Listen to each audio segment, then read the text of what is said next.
환영합니다. 서울 공동모금회와 사회복지 공동모금회 나눔가꿈 지원사업인 24시간 장애인 도움콜 성과보고회를 시작하겠습니다.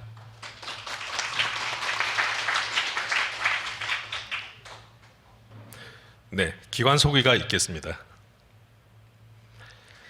구리읍 동대문 장애인 종합복지관은 2016년 4월 개관한 젊은 장애인 복지관입니다.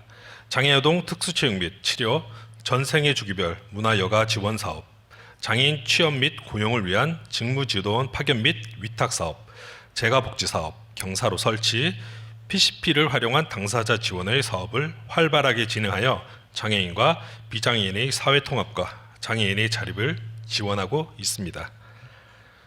먼저 구립 동대문 장애인 종합복지관 정은하 관장의 개회사 및 경과 보고가 있겠습니다. 정은하 관장님 앞으로 자리해 주십시오.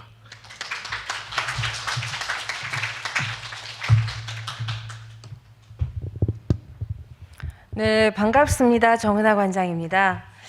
오늘 이 시간 24시간 장애인 도움콜 사업이 6년간의 사업 수행을 종료하고 성과 보고회를 하게 되었습니다. 연말에 바쁜 일정 중에도 격려해 주시기 위해 어렵게 참석해 주신 내빈 여러분과 또 장애인 복지 실천 현장의 기관장님, 또 유관기관 실무자 여러분, 위기대응 전문 사회복지 요원분들께 감사를 드립니다. 지난 2017년부터 6년간 저희 복지관의 특화 사업으로 기획해서 운영해온 24시간 장애인 도움콜 사업은 궁극적으로는 더 큰 위기 상황과 어려움에 처한 장애인의 안전사고를 예방하는 데 가장 큰 목적이 있습니다. 본 사업은 급변하고 있는 4차 산업혁명, 인공지능 시대에 대응하여 사회복지 서비스도 SNS를 적극 활용하여 핸드폰이나 스마트워치, 화상전화 등을 통해서 실시간 모니터링하면서 수행할 수 있어서 사업의 초기 비용을 최소화한 시스템으로 운영해온 선진화된 사업이라고 할 수 있겠습니다. 24시간 서비스라는 그 시간의 무제한 특수성 때문에 힘들고 부담스럽고 또 감당하기 힘든 사업이라는 선입견이 있었습니다. 또한 공공 돌봄 서비스에서도 수용하기 꺼려하는 영역이라는 염려도 있었습니다. 또 장애인 복지 종사자들의 우려 섞인 여론도 많았지만 장애인들의 욕구와 또 복지 서비스 제공이 우선이라는 원칙을 저희가 가지고 다소는 공격적이고 실험적인 이 사업을 6년 전에 용기를 내서 시작하였고 지금 현재에 이르게 되었습니다. 최초 3년은 사업 기초를 다지면서 필요성과 효과성을 홍보하면서 위기 응급 지원 활동들을 지속적으로 진행한 결과 공공에서조차 돌봄 공백을 채워줄 수 없는 안타까운 상황들을 직면하게 되었고요. 동시에 우리의 역할은 확대되었습니다. 다양한 미담 사례들은 저희에게 용기와 힘을 주었습니다. 연차를 거듭할수록 콜 접수 건수와 요원들의 매칭 출동 건수가 증가했고 또 코로나19 상황에서도 서비스를 중단하지 않고 위기 상황에서 맞서서 용기 내어 대면으로 출동 지원을 해주신 요원분들의 책임감에 다시 이 자리를 빌어서 존경과 감사의 마음을 전합니다. 6년간 본 사업에 대한 신뢰로 지원을 해주셨던 사회복지 공동모금회에 감사를 드리며 2020년에는 또 사회복지 우수 프로그램으로 선정돼서 영광스럽고 자랑스러운 꼭 필요한 사업으로 인정받고 자리매김할 수 있게 지원해 주셔서 감사드립니다. 지금까지 수고해진 복지관 직원들과 또 수호천사인 80여 명의 위기대응 전문 사회복지 요원들의 헌신적인 수고와 노력에 다시 한번 감사를 드립니다. 또 사업 자문의 역할과 또 정책적인 제언을 발표해 주실 광주대 정희경 교수님, 인천대 전지혜 교수님, 또 서울연구원의 윤민석 박사님, 또 동대문 장애인 부모회 신정선 회장님께도 감사를 드립니다. 6년간의 사업 수행 과정의 성과와 또 결과물들이 위기 상황의 장애인 지원과 또 평생 돌봄 강화 정책을 수립하는 데 있어서 초석의 역할을 하게 됨은 물론 향후 지속적인 사업으로 유지, 진행될 수 있도록 예산 확보나 정책 제안 등의 활동을 지속적으로 실천해 나가겠습니다. 많은 협조 부탁드립니다. 감사합니다.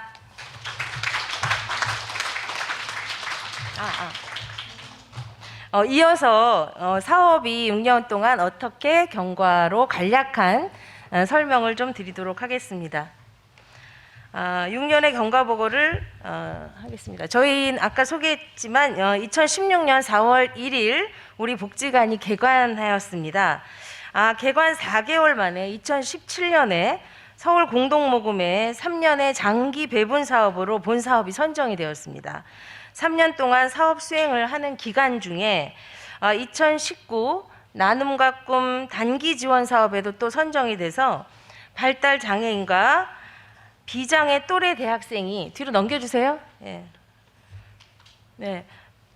발달 장애인과 이제 비장애 또래 대학생이 멘토 멘티가 돼서 2박 3일 김포 평화 누리길에 장애인 인식 개선 종주 투어 행사를 진행했습니다. 큰 주목을 받은 바 있습니다. 이후 또 사업의 필요성과 홍보 효과, 그리고 장애인과 장애인 가족들의 사업을 지속 수행해 달라는 요청, 그리고 그런 기대와 욕구와 책임성을 저희가 반영을 해서 2020년 삼성전자와 사랑의 열매가 함께하는 행복한 세상 만들기 나눔과 꿈 지원 사업에 다시 도전을 하였습니다. 본 지원 사업의 취지는 사회 문제 해결에 되게 혁신적이고 또 파급 효과가 있는 큰 사업을 발굴하고 또 지원해서 지역사회 발전에 기여하기 위해서 기획된 공모 프로젝트 사업입니다.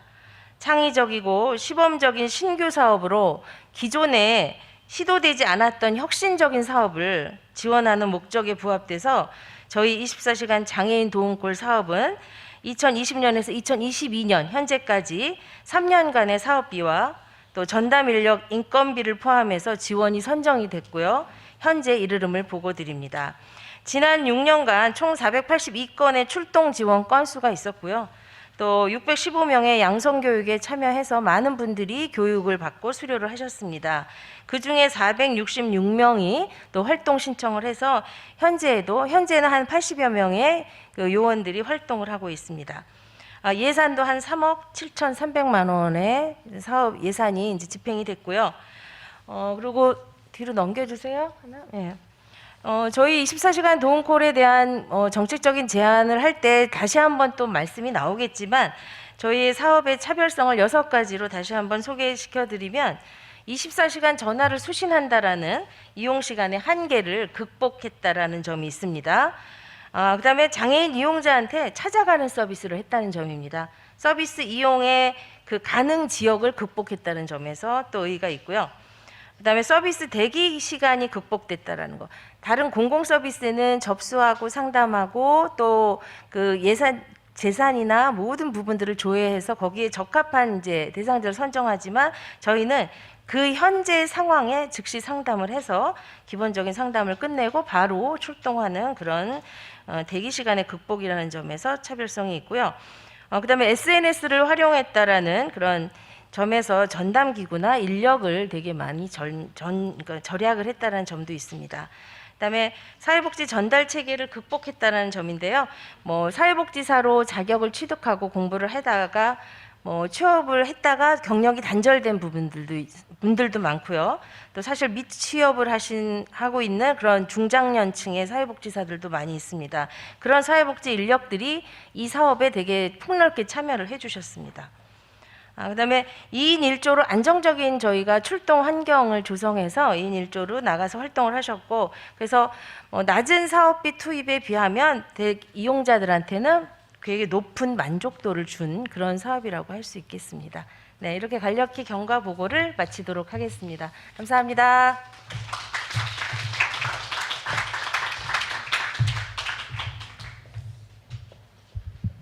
네, 중간에 잠시 안내 말씀드리면 혹시 청계 주차장에 주차하신 분들은 저기 주차권을 저기 뒤에 입구 부분에 안내 데스크로 주시면 저희가 처리하도록 하겠습니다.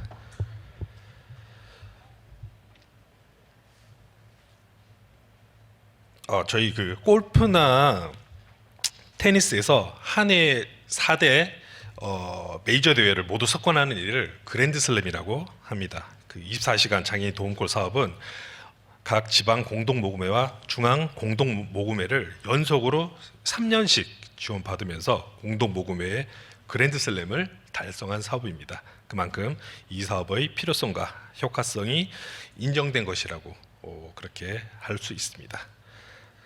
자, 오늘 24시간 장애인 도움골 성과 보고회에 참석하여 자리를 빛내주신 내빈을 소개하여 드리겠습니다. 서울시의회 보건복지부 강석주 위원장님 자리해 주셨습니다.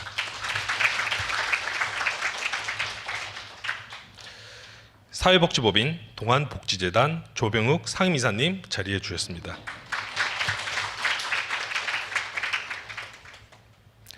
서울특별시의회 보건복지부 위원회 박지향 수석 전문위원님 자리해 주셨습니다. 서울 남부장애인 종합복지관 이수정 관장님 자리해 주셨습니다. 장애인 직업재활시설 동안제일복지센터 박경호 센터장님 자리해 주셨습니다. 서울시 장애인 부모연대 동대문구지회 신정선 회장님 자리해 주셨습니다. 송파지원주택 나의안식 정경철 센터장님 자리해 주셨습니다.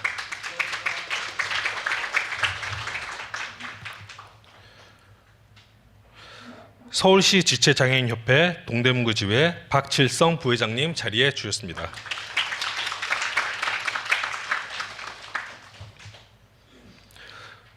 동대문 지역자활센터 변미숙 센터장님 자리해 주셨습니다. 광주대학교 사회복지학부 정희경 교수님 자리해 주셨습니다. 서울연구원 경제사회연구실 윤민석 박사님 자리해 주셨습니다. 네, 제가 또 소중한 분을 잠깐 놓쳐가지고요. 동대문구청 어르신 장애인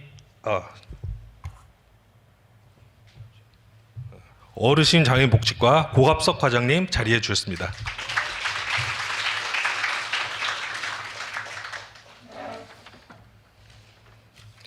다음은 축사가 있겠습니다. 서울시의회 보건복지부 강석주 위원장님 축사가 있겠습니다.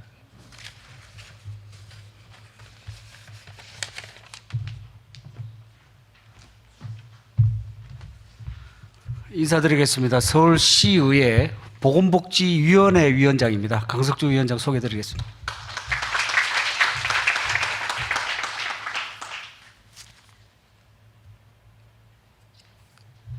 마스크를 끼니까 발음이 잘 안 돼가지고 오늘 2022년도 얼마 남지 않았는데 이렇게 뜻깊은 자리에 함께 할 수 있어서 정말 기쁘게 생각합니다. 제가 여기에 참석하게 된 계기는 특별한 계기가 돼서 왔습니다.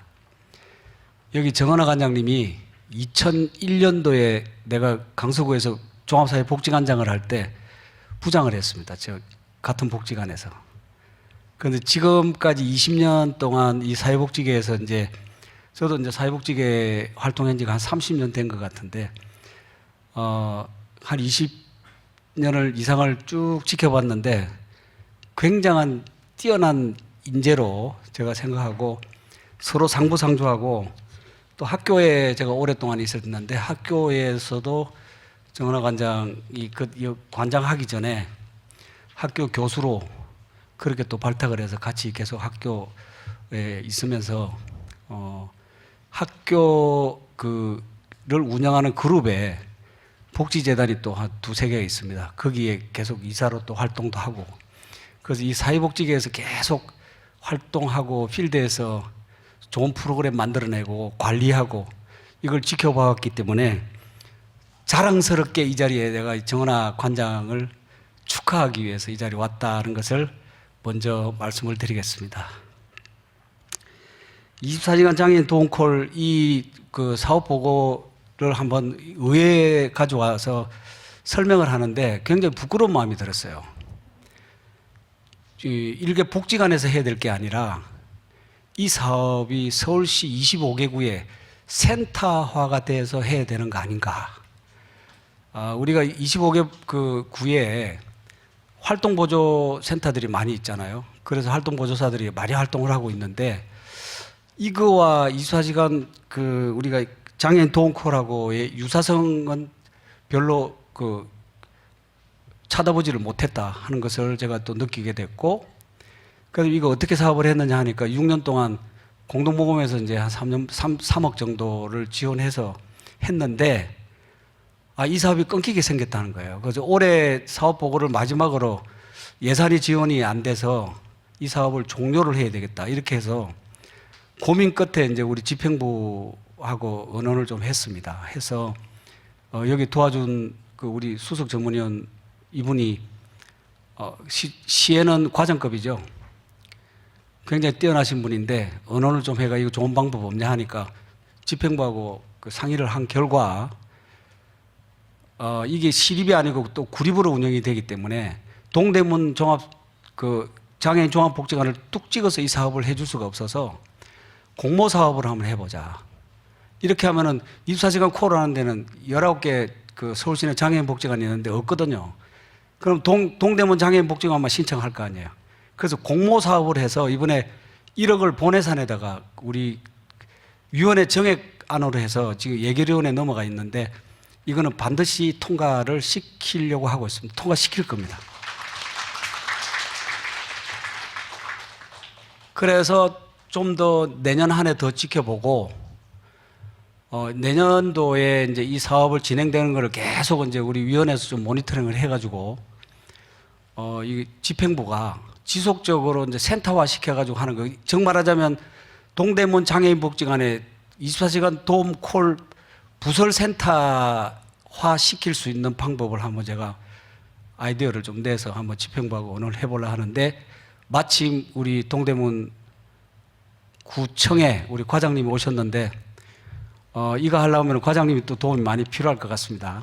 그래서 아마 과장님이 협조를 해 주실 거라고 생각하고 이 사업이 지속적으로 진행돼서 동대문에 있는 위기의 장애인들 말고 또 이게 서울시내 25개구가 다 이 도움콜에 의해서 위기에 있는 장애인들이 이 도움을 받을 수 있는 이런 사업으로 성화를 됐으면 좋겠다 하는 것이 제 바람입니다. 네. 그래서 이 또 하는 과정에서 동안복지재단 하면 또 유명한 복지재단이죠. 요즘은 이런 유명한 복지재단에서 복지관이나 이 복지기관 좀 맡아달라면 안 맡아줍니다.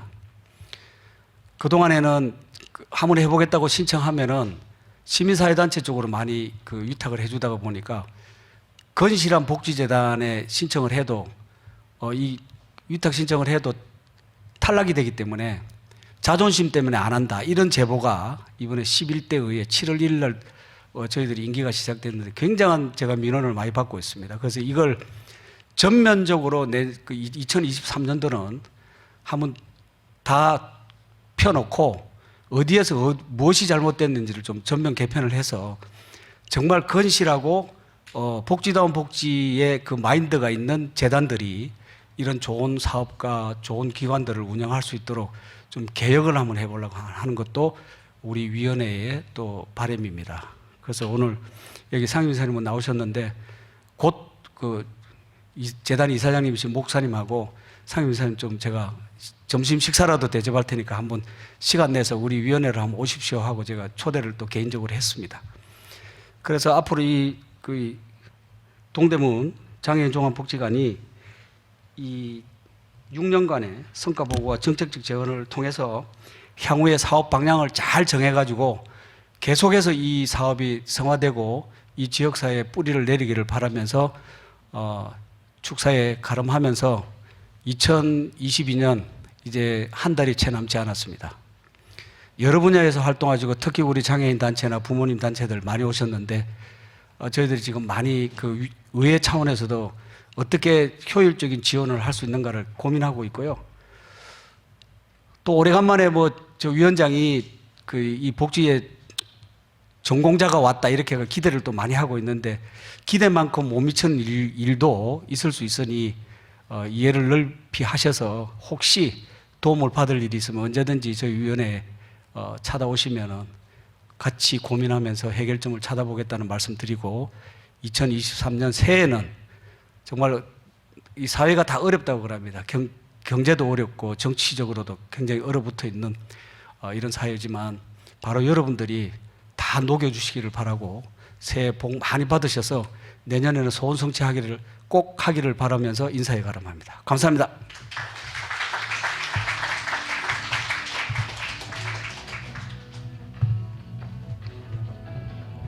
네, 복지 현장에 있는 저희들에게 너무 힘이 되고 격려가 되는 축사 말씀 너무 감사드립니다. 자, 이번에는 사회복지법인 동안복지재단 조병욱 상미사님의 축사가 있겠습니다.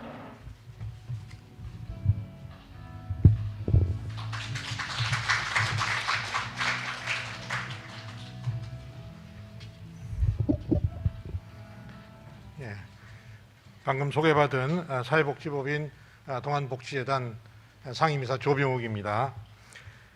구립 동대문 장애인 종합복지관의 24시간 장애인 도움콜이 6주년을 맞이하게 됨을 진심으로 축하드리면서 그동안 하나님의 돌보심과 인도하심에 감사드립니다.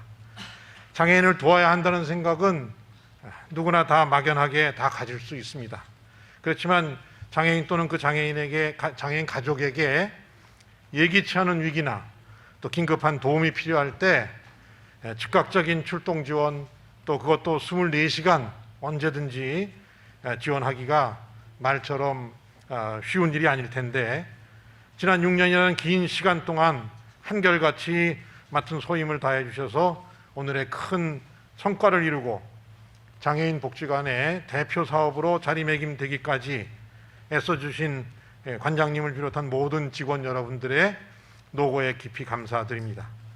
이 24시간 장애인 도움콜 사업을 통해서 앞으로도 서울시 전역의 장애인들에게 권익 옹호와 자립생활 지원 그리고 지역사회 통합 같은 각종 서비스를 역동적으로 제공함으로써 내 이웃을 내 몸과 같이 사랑하라 하신 하나님의 말씀뿐만이 아니라 치유와 회복, 섬김과 나눔 그리고 정직과 행복한 공동체라는 동안복지재단의 비전을 구체적으로 실천하고 계속 성장 발전해 나가는 동대문 장애인 종합복지관이 되시기를 기대합니다.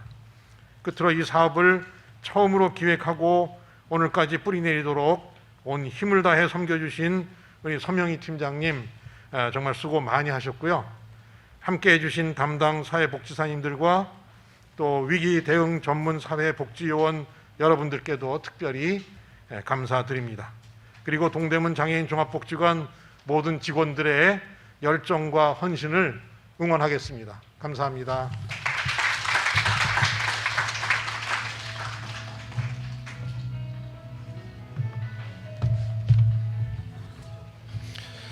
네, 바쁘신 일정 중에서도 장애인 복지 발전을 위해 귀한 걸음 하시고 축하해 주셔서 너무 감사드립니다. 개인적으로 이번 순서는 너무 기대되는 그런 순서인데요. 6년간의 24시간 장애인 도움콜 활동을 영상으로 제작했다고 합니다. 자, 다 함께 보시겠습니다.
네, 짧지만 장애인과 가족을 위해서 열심히 노력한 활동들 진정으로 좀 느껴지는 그런 시간이었던 것 같습니다. 다음은 24시간 장애인 도움콜 사업의 성과와 의미를 말씀드리겠습니다. 모두 자리에 나눠드린 성과 보고서 36쪽을 참고해 주시기 바랍니다. 구립동대문 장애인 종합복지관 가족평생교육팀 서명희 팀장입니다.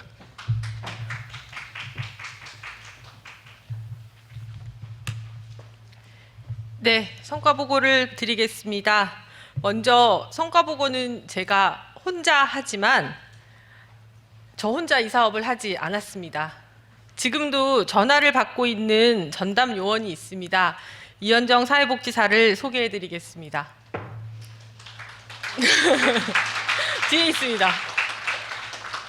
지금 자리에는 여러분들 표시는 달고 있지 않지만 곳곳에 저희들과 요원으로 함께 해주셨던 분들이 많이 앉아 계십니다.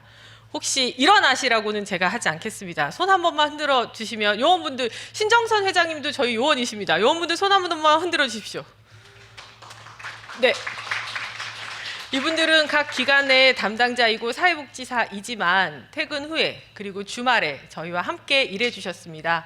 지금 노란 조끼를 입고 있는 우리 복지관 직원들도 모두 요원이십니다. 연휴나 어려운 순간마다 저희가 매칭을 위해서 전화드렸을 때 다들 함께 해주셔서 너무 감사합니다. 이걸 쓰라고 하네요. 네.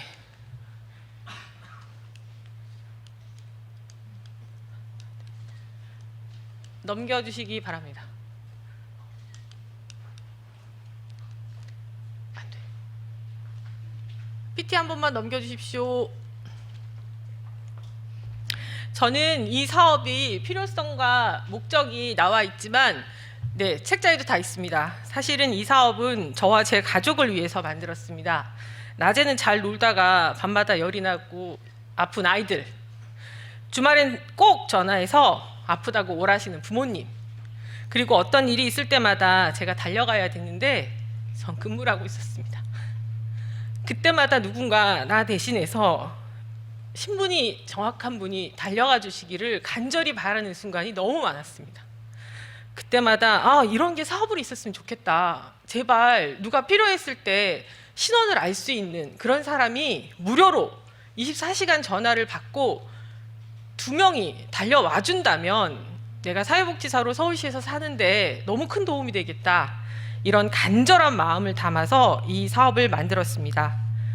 그리고 나서 이 사업을 서울공동모금회에서도 너무 도전적이고 재미있는 사업이라고 평가해 주셨습니다.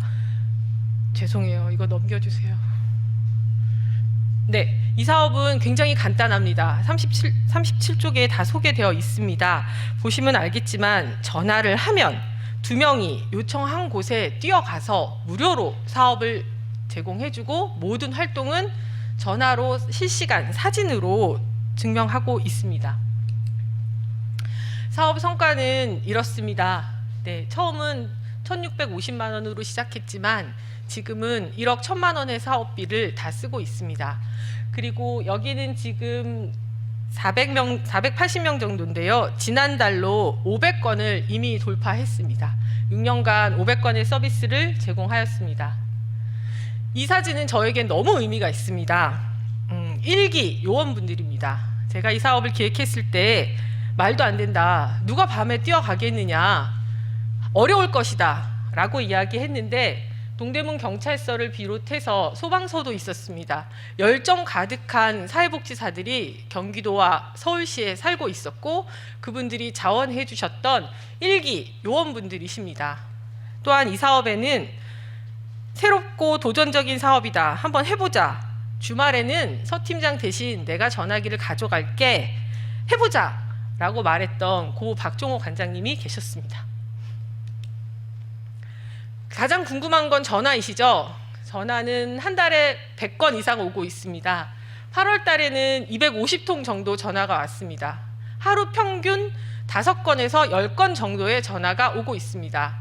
6년간 봤을 때 전화가 가장 많이 오는 달은 8월 달이었습니다. 제가 생각하기에는 덥고 옷도 얇아지고 돌봄 인력들도 휴가를 가야 되기 때문에 그런 것 같습니다.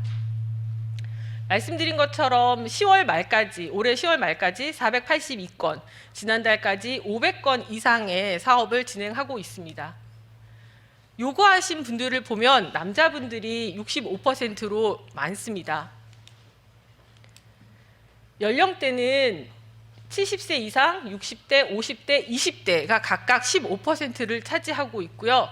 제가 봐서는 전 연령대에서 도움콜을 이용하고 계시다고 분석할 수 있습니다. 요일은 저희가 6년 동안 통계를 봤을 때 월, 화, 목, 금이 많습니다. 월, 화는 주말 동안 참으셨던 아픈 분, 급한 일이 있으셨고요.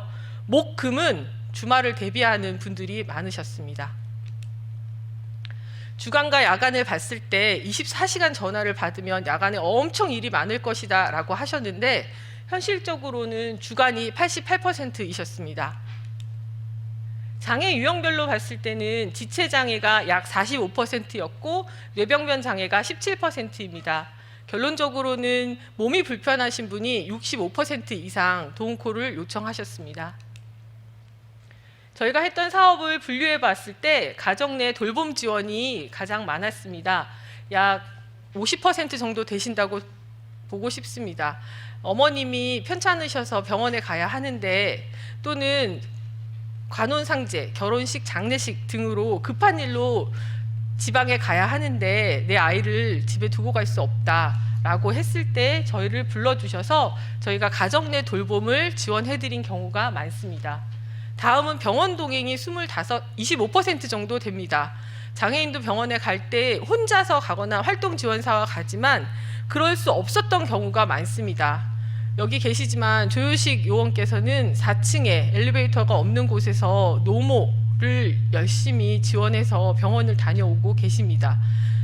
병원이 코앞에 있지만 집 밖으로 나올 수 없는 노령 장애인 분들이 너무 많으셨고 그분들을 저희가 지원해 드렸습니다. 동대문구가 압도적으로 많습니다.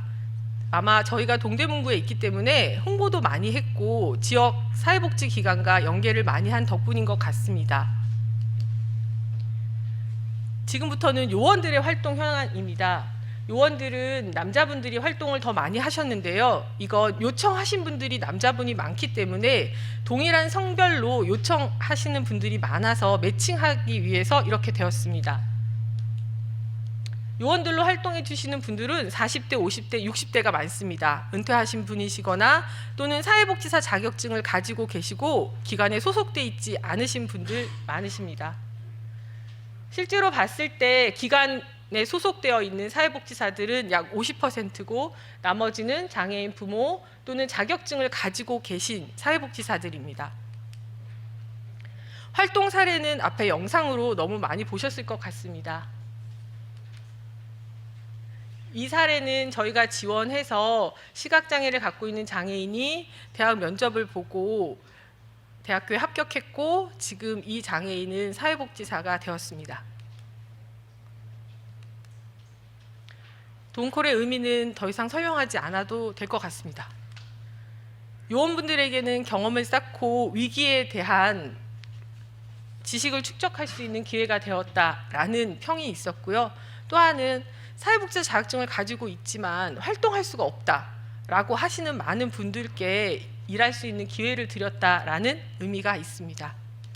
네, 이상은 제가 발표드린 거고요. 저희와 함께 활동하셨던 활동 요원 조효식 선생님께서 나오셔서 소감을 잠깐 나눠주시겠습니다. 감사합니다.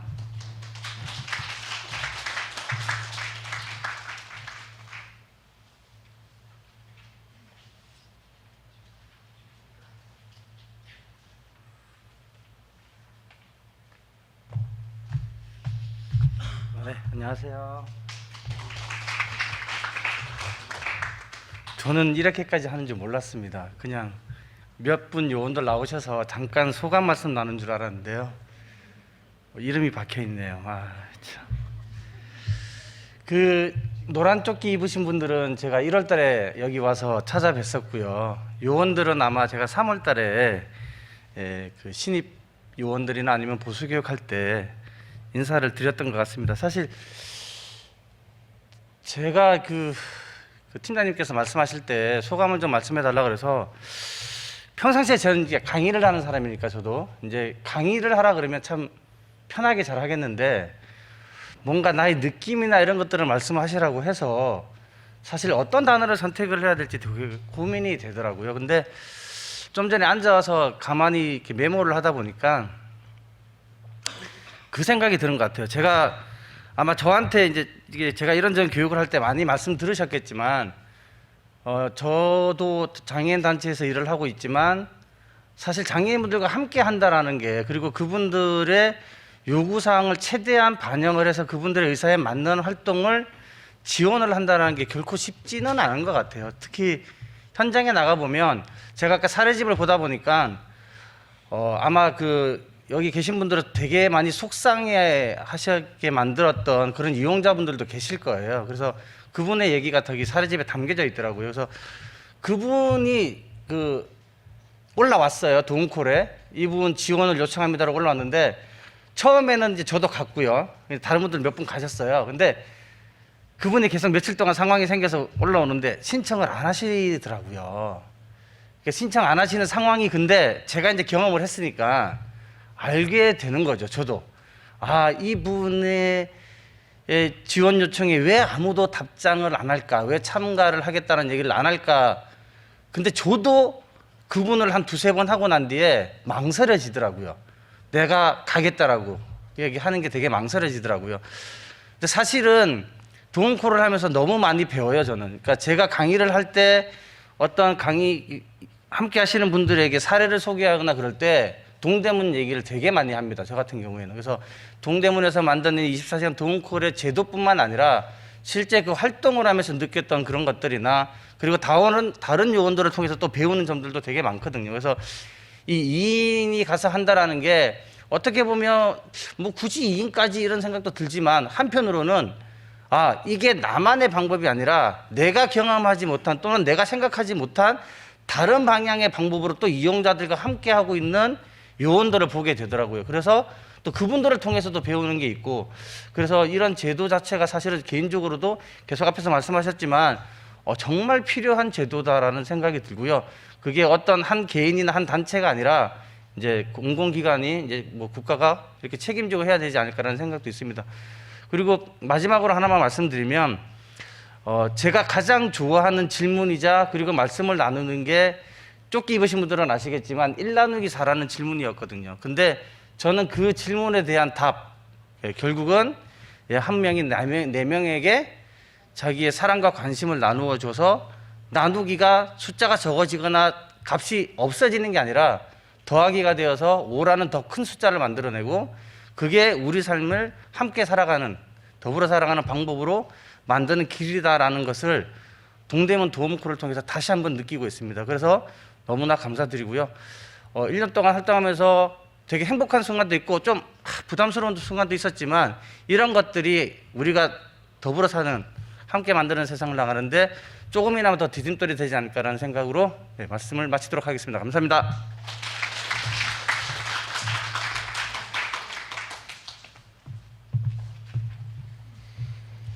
네, 24시간 장애인 도움콜 활동과 노력에 대해서 다시 한 번 더 큰 박수 부탁드리겠습니다.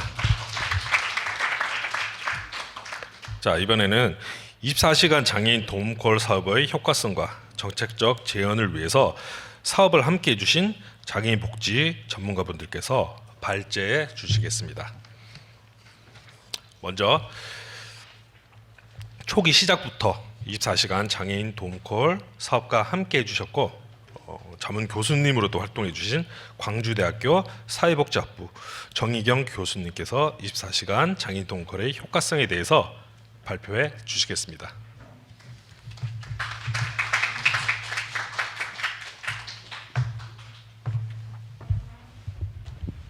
안녕하세요. 광주에서 온 정희경이라고 합니다. 네. 저는 이제 이 사업이 처음에 6년 전에 시작할 때부터 함께 했었고 굉장히 감사하게도 또 자문의 기회를 주셔가지고 자문 활동을 해왔습니다.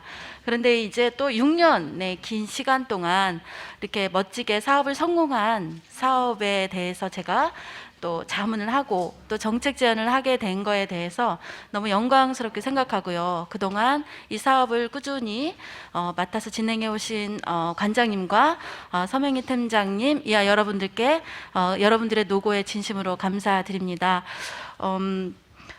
최근에 이제 저는 사실 그 일본에서 일본 얘기만 저는 일본에서 11년 동안 이제 유학을 했고 사실은 여기에 요원님들과 비슷한 그런 어떤 긴급한 건 아니지만 저는 이제 활동 지원 서비스로 한 7년을 활동을 해왔습니다. 그런 현장의 경험이 있는데 일본 이제 한국에 들어와서 가끔 생각했던 게 뭐였냐면 우리나라는 이 상담이나 긴급할 때 도와달라고 전화했을 때 도와주는 이 사업들이 없을까? 저는 이제 그거를 일본식으로 생각했을 때 상담 지원 사업이라고 생각을 했었고 꾸준히 이제 한국에 와서도 그런 제도가 있어야 된다라고 이제 주장을 했었던 사람인데 이 사업을 보면서 꼭 상담이라는 단어는 좀 다르지만 비슷한 형식의 사업이 있다는 거를 점점 알게 되었던 것 같고 이런 사업에 대해서 전국으로 좀 있다라고 널리 이렇게 선전을 해야 되는구나라는 생각을 하면서 최근 한 2, 3년간은 제가 전국을 돌면서 이런 사업이 있다라는 거를 굉장히 적극적으로 홍보를 했던 기억이 있습니다. 특히 이제 오늘 이렇게 이 멋진 사업을 또 공유하고 또 그다음에 많은 자료들을 전국에서 필요로 하시는 분들에게 공유를 해준다고 하니까 여기 계시는 관장님과 또 선생님들의 또 배포도 참 좋다. 자기네들 애써 한 이것들을 이렇게 오픈을 한다고 하니까 그 부분에 대해서 참 멋있다. 여기서 일하시는 분들 그런 생각을 하게 되었습니다. 이 사업이 이제 특히 더 좋은 거는 이제 탈시설 전환 지원 사업이 지금 시작이 되었고 전국에서 지금 시범 사업들이 진행이 되고 있습니다. 광주에도 지금 하고 있거든요. 근데 그럴 때마다 항상 이제 광주에서도 탈시설 전환 사업에 의해서 매년 몇십 명의 탈시설을 하시는 발달장애인 분들이 계셔요. 근데 매우 안타까운 거는 그분들이 나와서 혼자 있는 시간이 굉장히 많고 그 시간이 굉장히 외롭고 그래서 누군가한테 의존하거나 아니면 뭐 알코올이나 도박에 의존하는 경우가 되게 많은 사례들이 좀 있었습니다. 그래서 이럴 때 이러한 어떤 도움콜 정말 내가 힘들 때 이런 나를 도와달라고 했을 때 와서 나에게 도와줄 수 있는 이런 사업들이 광주에도 있었으면 참 좋았겠다 그런 생각을 좀 많이 했었습니다. 이 사업을 보면서 몇 가지 제가 생각했던 거는 약간 좀 안정적이다 이 사업이. 우리가 제도나 법을 만들 때는 법의 안정성, 법의 목적성 이런 걸 되게 얘기하는데요. 가장 중요한 거는 목적성도 목적성이지만 이 안정성이 굉장히 중요한 부분인데 이 제도가 잘 운영되는 거를 안정성이라고 얘기하는데 이 부분에 있어서는 뭐 그 응급콜이기 때문에 안정적인 부분은 최고였다라는 생각이 듭니다. 그리고 두 번째는 이제 그동안 우리가 서비스를 제공을 할 때 항상 저소득층이나 1순위, 2순위를 나누어서 구분해서 서비스를 제공했는데 이 사업은 그렇지 않았다는 부분에 있어서 굉장히 좀 선진적인 사업이다라고 볼 수 있고요. 그 다음에 이제 책임성 부분에 있어서도 지금 서울시도 탈시설 전환 사업을 지금 시범 사업을 하고 있기 때문에 이런 충분히 이 사업이 그렇게 흔들리지 않고 잘 갈 수 있는 사업이다 그런 말씀을 드리고 싶습니다. 그리고 또 하나는 아까 이제 위기 대응 전문 사회복지 요원들 말씀하셨어요. 저도 오랫동안 20몇 년 동안 장애인 복지 언저리에 있으면서 가장 중요하게 생각했던 거는 당사자 중심주의를 굉장히 중요하게 생각했습니다. 이제 제공자 중심이 아니라 당사자 중심주의. 근데 이제 이 사업이야말로 정말 당사자 중심에 정말 가까운 사업을 진행하고 있다는 부분에 있어서 굉장히 저는 약간 이 사업에 대해서 이런 부분에 대해서는 약간 아까 또 발표해 주실 때도 이 대목이 가장 저한테는 설레이는 대목이었던 것 같습니다. 또 하나 이제 직접 찾아가서 상담을 하고 대기성을 좀 극복한다 이런 얘기를 해주셨어요. 근데 사실 우리가 서비스를 이용할 때 저는 이제 한국사례관리학회에서 활동을 하고 있는데요. 거기도 사례관리를 하러 오시는 분들 보면 대부분 위기이신 분들이 굉장히 많거든요. 근데 항상 뭔가 절차나 이런 것들이 굉장히 길기도 하고 복잡한데 이 사업은 좀 대기성을 극복했다라고 하는 부분에 있어서도 아까 말씀해 주셔서 그 부분에 있어서 굉장히 높이 평가를 하고 있습니다.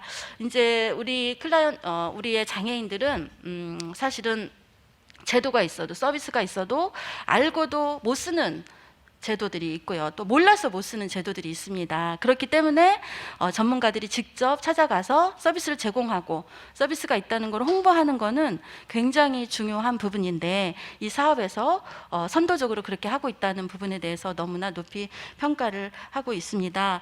너무나 칭찬만 많이 했을까요? 네. 근데 하여튼 칭찬을 받아 마땅한 사업이지 않았을까 그런 생각을 합니다. 이제 저도 아까도 말씀했지만 저는 일본에서 이제 오랫동안 있으면서 가장 매력적으로 생각했던 거는 지자체가 먼저 사업을 시작하고 그 사업이 굉장히 좋으면 제도가 되고 법률을 만드는 게 있었습니다. 근데 이제 우리나라는 그런 건 좀 약했었는데 이 사업도 먼저 이런 기관에서 먼저 사업을 해서 이게 지자체로 넓혀가고 이게 법 제도화가 된다면 너무 좋겠습니다. 지금 광주에서도 이런 비슷한 것까지는 아니지만 굉장히 획기적인 사업이 하나 있는 게 최중증 발달장애, 도전장애인 발달장애인 융합돌봄 사업이 있습니다. 24시간 지원이거든요. 20명에게 직원이 80명이 따라 붙습니다. 이 사업이 이제 광주에서 히트를 쳐서 전국 사업으로 나가거든요. 24년에는 예, 그런 것처럼 이 도움콜 24시간 이 서비스 콜도 여기 작은 기관에서 시작해서 서울시 그다음에 전국 사업으로 번져 나갔으면 좋겠다라는 생각을 마지막 말씀으로 드리면서 저의 얘기는 마무리 짓겠습니다. 정말 수고 많이 하셨습니다. 감사합니다. 네.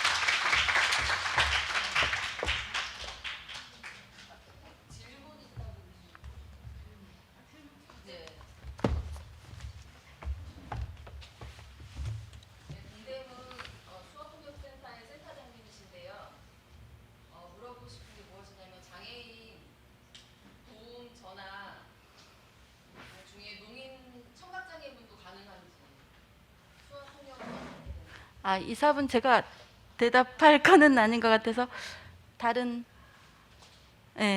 사업 담당하셨분지.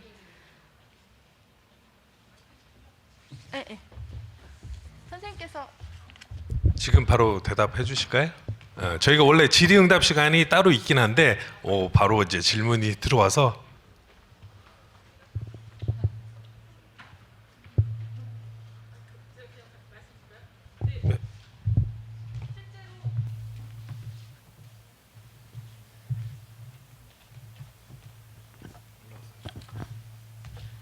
네, 저희 사례 중에 실제로 청각이나 시각인 이용자분들이 있으셨고요. 손말 이음 전화로 저희가 소통을 하였습니다. 그리고 지금은 다 채팅으로 하시고 카톡으로 하시더라고요. 그래서 저희가 원활하게 진행할 수 있었고 안 되는 경우는 화상 채팅으로도 연락하였습니다. 근데 혹시 이제 활동했을 때 집에 직접 가갖고 해결하는 적도 있습니다.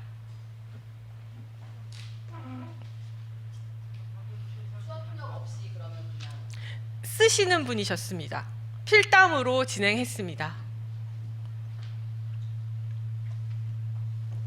농인분들은 이 문장력에 좀 제한이 있으시다고. 그런데 영상으로 통역이나 이런 거 가능한지 그런 것도. 일단 저희는 받았습니다. 화상 채팅으로 처음에는 카톡으로 주로 오셨거나 손말 이음 전화로 오셨습니다. 그리고 그 다음에는 필담이나 기타로 하였습니다. 저희가 수어통역센터에도 도움을 요청드린 적이 있습니다. 네. 소말이음센터는 한계가 있다고 농민들이 이용할 때 그러시네요. 아, 네. 젊으신 분들은 이용하기 좋지만 이제 좀 나이가 있으신 분들은 이용할 때 좀 어려운. 센터장님, 저희와 이 사업을 함께 해주세요. 2023년에는 협약을 맺고 저희의 네트워크로 들어와 주시면 영광으로 알겠습니다.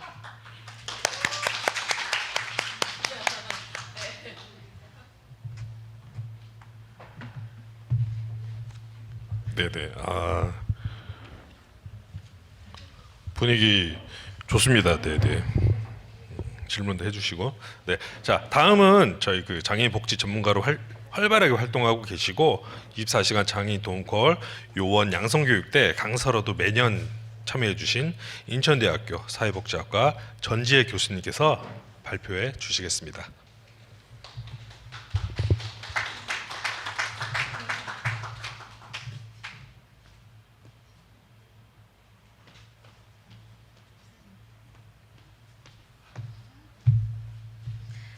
안녕하세요. 네, 소개받은 전지혜입니다. 네, 만나서 반갑습니다. 예, 교육할 때랑 또 행사랑은 많이 다르네요. 네. 오늘은 뭔가 이 지난 사업을 돌아보고 축하하는 자리가 아닌가 싶은데요. 6년 전에 구립 동대문 장애인복지관에서 24시간 장애인 도움콜을 시작한다고 할 때가 생각이 나더라고요. 그래서 그때 처음 교육을 요청했을 때 이 사업에 대한 이제 소개를 처음 들으면서 이런 사업이 가능할 수 있겠구나라는 생각을 해봤습니다. 어느새 그 시간이 흐르고 6년 동안 이렇게 사업을 하신 점 정말 고생하셨다. 그리고 훌륭하다. 이왕이면 전국구로 확산됐으면 좋겠다. 이런 좀 말씀을 드리고 싶습니다. 저는 좀 장애인 돌봄과 관련해서는 뭐 워낙 다양한 연구도 하고 있고 많이 이루어지고 있지만 이런 사업이 갖는 특수성에 좀 주목을 하고 이 사업을 확장해야 되지 않을까 생각을 해봅니다. 오늘 이 자리를 빌어서 좀 몇 가지 적었던 내용들 선생님들께 좀 공유를 해드리고자 합니다. 자료집 13페이지에 나와 있는데요. 이 자료집 보시면서 말씀을 들어주시면 더 편할 것 같습니다. 돌봄 제도는 많으면 많을수록 사실 좋습니다. 혹은 자립지원 제도라고 이름을 붙일 수도 있겠죠. 어느새 이제 수년이 흐르고 이렇게 성과 보고회를 하는 날이 왔는데요. 복지 사각지대 혹은 돌봄 사각지대를 메꾸는 역할을 했다라고 생각을 하고요. 이 사업의 아이디어가 어디서 왔느냐라고 여쭤봤을 때 대리운전 기사 운영 시스템에서 했다고 하시더라고요.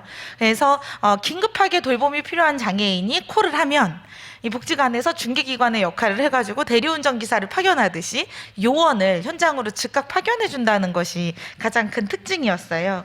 그래서 그 대리운전 기사 시스템이 있다는 건 일종의 든든한 지원군이다라고도 볼 수 있는데요. 이렇게 긴급한 순간에 도움을 주는 제도. 그러니까 술을 마셔서 운전을 못할 때 대리운전 기사를 부르잖아요. 그것과 마찬가지로 내가 뭔가 도움이 긴급하게 필요한데 그럴 때 콜을 하면은 와서 기저귀를 갈아주기도 하고 긴급한 어떤 대응을 해주기도 하고 그리고 무엇보다도 가족까지도 범주를 넓혀서 지원을 하고 있어서 위기 대응이 가능한 제도가 아닌가. 그래서 편안한 일상을 만들어주는 제도다라고 생각을 합니다. 근데 이런 비판을 받는다고 하더라고요. 이미 국가 차원에서 장애인 지원 제도가 너무 많다. 자립정책도 많고 돌봄정책도 많고 뭐 많이 하고 있는데 24시 위기 대응 콜까지 추가로 더 해야 되느냐 이런 질문인 거죠. 대표적인 그 지원 정책은 장애인 활동 지원 제도가 있습니다. 그러니까 장애인 옆에서 손과 발의 역할을 해주는 제도, 또 가사간병 제도도 요즘 전국으로 확산이 됐죠. 또 발달장애인 주간보호나 단기보호 시스템, 또 주간 활동 서비스 바우처 제도도 만들어졌고요. 응급안전 알림이, 야간 순회 방문 서비스 이런 게 이제 대표적으로 장애인분들이 또 이용할 수 있는 제도입니다. 그러니까 뭔가 도움이 필요할 때 타인이 와서 도움을 준다는 거죠. 하지만 이런 게 많이 생겨났지만 질문을 던지고 싶어요. 과연 사각지대는 없는가? 사각지대를 좀 메꿔보자는 취지에서 서울시는 돌봄 SOS도 사업을 하고 있고 1인 가구 병원 동행 사업도 하고 있습니다. 혼자 사는 사람이 아프면 이제 병원에 같이 가주는 사업이에요. 서울시에서 지금 하고 있어요. 이런 사업들을 이렇게 쭉 돌아보면 결국 우리는 누군가에게 항상 좀 도움이 필요한 긴급한 상황이 살면서 생길 수밖에 없고 장애인의 경우에는 그러한 위기에 있어서 더 어려움을 좀 경험한다라고 볼 수 있습니다. 그러면 이미 이렇게 많은 제도가 있는데 여기에서 이거를 추가적으로 해야 되느냐라고 묻는다면 이 24시간 도움콜이 갖는 가장 큰 특징 중에 하나는 융통성입니다. 그리고 바로바로 대응을 해준다라는 게 가장 좋죠. 여기 있는 활동지원제도나 뭐 그 외에 많은 수많은 서울시의 돌봄 SOS도 마찬가지고 예약을 해야 운영 가능합니다. 예약해야 되고 뭐 대기도 있고 막 기다려야 되고 근데 우리 인생이라는 게 삶이라는 건 굉장히 융통성이 있고 약간 적시에 대응이 가능해야 되는 상황들이 많잖아요. 그런 부분들을 고려한다면 이 사업이 갖고 있는 독자성과 이 부분은 유사 사업들이랑 겹친다고 해서 없어져야 되거나 축소되어져야 할 이유가 전혀 없습니다. 오히려 확대될 필요가 있는 거죠. 13페이지 하단에도 보면 충분하고 적절한가의 문제에 대한 조금 글도 썼습니다. 과연 이러한 기존의 제도들이 충분하고 적절한가라고 한다면 우리나라 활동지원 제도 장애인분들에게 되게 좋은 제도예요. 다 아시잖아요, 활동지원 제도. 근데 몇 퍼센트의 장애인이 이용하고 있을까요? 대한민국 장애인 전체 인구 260만 중에 5% 수준의 장애인만이 이용을 하고 있습니다. 그러면 95%의 나머지 장애인 분들은 이런 활동 지원 제도라던가 이런 거하고는 관계가 없이 살아가고 있다는 거예요. 특히 24시간 동안 활동 지원 제도를 이용하고 있는 전국의 장애인의 수는 8,900명 정도의 수준에 불과합니다. 그러니까 국비, 시비, 도비 다 매칭되어야지만 이제 이용할 수 있는 거죠. 이런 활동 지원 제도 물론 소중하고 중요한 제도지만 이게 그럼 전체 장애인을 커버하느냐? 그렇지 않다는 거예요. 근데 위기의 상황에 있거나 지원이 필요한 상황에 처하는 장애인은 누구나 굉장히 다양한 상황 속에서 존재할 수 있는데 이걸 유연하게 지원할 수 있는 제도가 있느냐? 그렇지 않다라는 거죠. 그래서 24시 이 위기 대응 콜은 유연성과 상황에 있어서 적시성을 가지고 있는 사업이기 때문에 매우 기존에 있는 제도와는 다르고 독자성이 있고 확대될 필요가 있다라는 생각이 듭니다. 14쪽으로 넘어가 보시면 좀 철학적인 얘기도 써봤습니다. 우리 사회는 개인의 삶의 자유를 위한 투쟁을 위해 발전해 왔다. 가만히 생각해 보면 시민혁명의 역사, 뭐 냉전 체제가 붕괴된 역사, 자유주의나 민주주의 체제에 대한 갈망, 이게 우리 현재의 삶까지 이어져 왔잖아요. 이러한 역사적 사건의 배경에는 사실은 우리 모두는 자유를 향한 갈망이 있다는 거예요. 나 좀 자유롭게 살고 싶다. 그런데 장애인 탈시설도 마찬가지죠. 장애인의 삶도 그렇습니다. 장애인의 인권을 강조하고 당사자주의, 뭐 탈시설, 특히 최근에는 개인 예산 제도까지 이어지고 있습니다. 논의가. 그러면은 이런 모든 제도의 변화 역시도 또 우리 역사의 변화 역시도 자유를 어떠한 추구하는 삶을 우리는 만들어 왔다는 거예요. 그렇다 보니 중증 장애인들은 24시간 동안 활동 지원 제도를 요구하기도 하고 가족들도 자유롭고 싶기 때문에 이제는 가족이 좀 돌봄을 하고 싶지 않다. 장애인 돌봄은 좀 국가가 책임져라. 이것도 역시 자유를 향한 갈망이겠죠.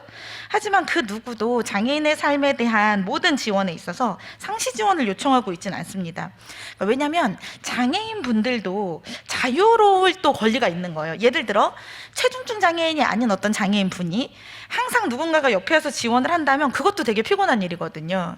제가 한 친구에게 물었습니다. 왜 활동 지원이 본인에게 24시간이 주어졌는데도 불구하고 안 쓰느냐. 지금 우리나라 활동 지원제도 아까 장애인 5%가 이용한다고 했잖아요. 근데 발생되는 시간을 다 소진하지 않는 장애인분들도 꽤 많습니다. 한 달에 200시간이 주어졌는데 그걸 안 쓰시는 분들도 계세요. 왜 안 쓰냐 물어보면 좀 자유롭고 싶을 때가 꽤 많다. 근데 도움이 필요할 때도 꽤 많다.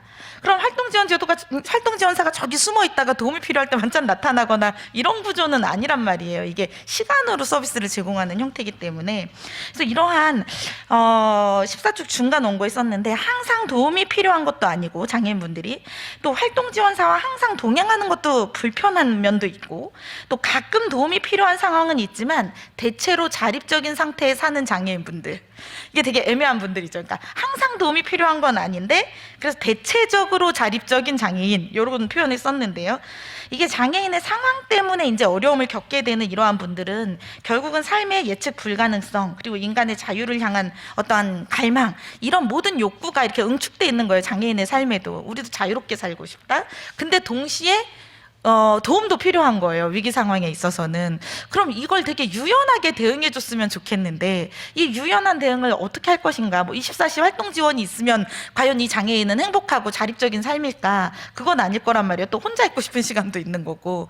그래서 삶의 예측 불가능성 그리고 인간의 자유로운 삶에 대한 갈망, 동시에 장애인의 어떠한 도움의 필요에 대한 부분, 이거를 다 충족시키려면 제도가 되게 유연하고 융통성 있게 운영이 되어야 한다는 거죠.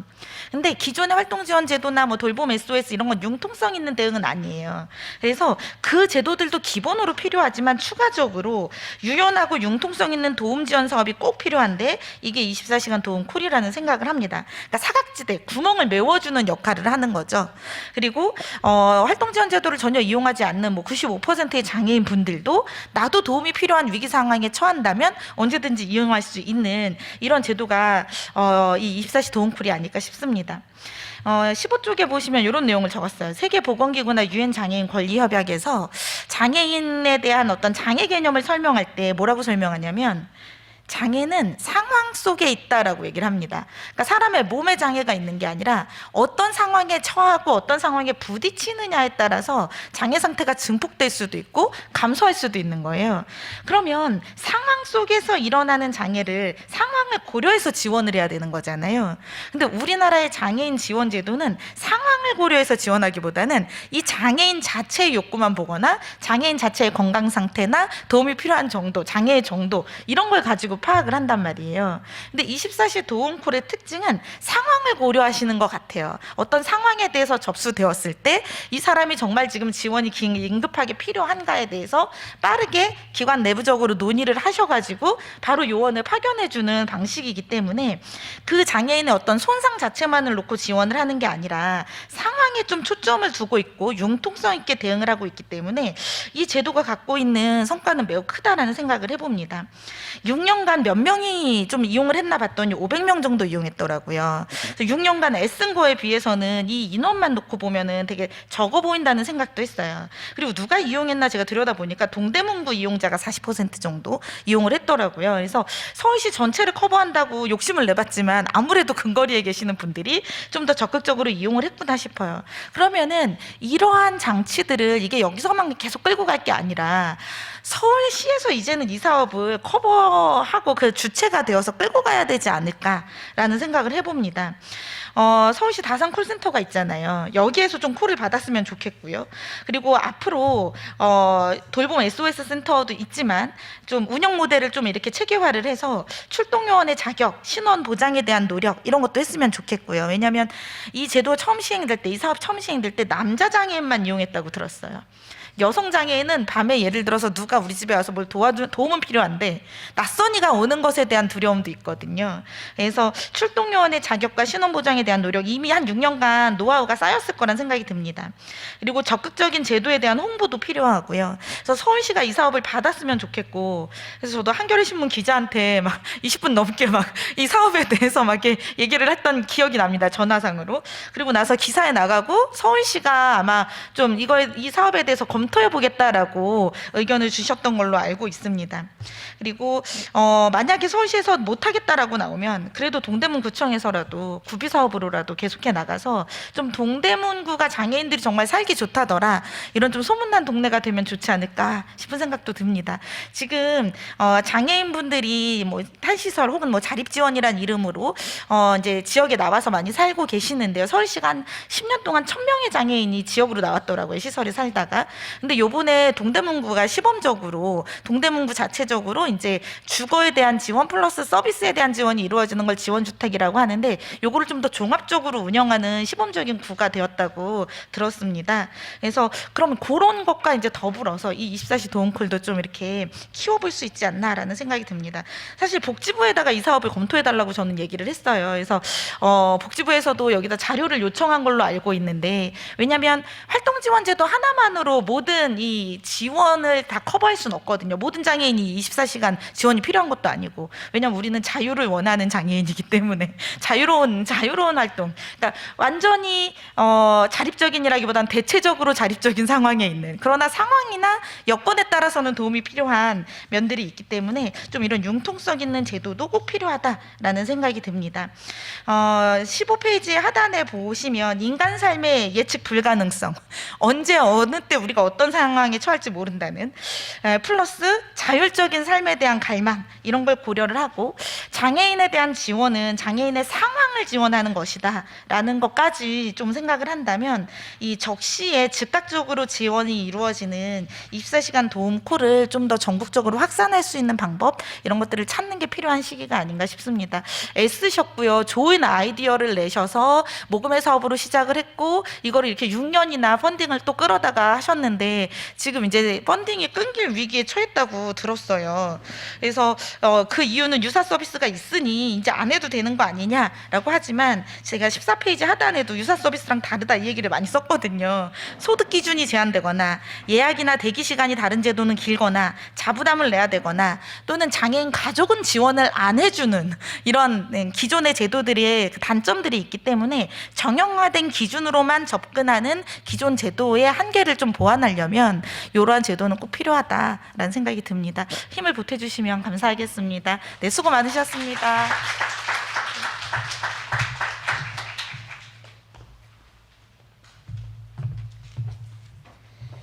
네, 감사합니다. 너무 귀에 쏙쏙 들어오는 그런 제언을 주신 것 같습니다. 자, 다음은 서울연구원 경제사회연구실 윤민석 박사님께서 24시간 장애인 도움콜 지속을 위한 제언 발표해 주시겠습니다. 서울연구원은 서울시 정책을 수립하고 있는 서울시 산하기관입니다.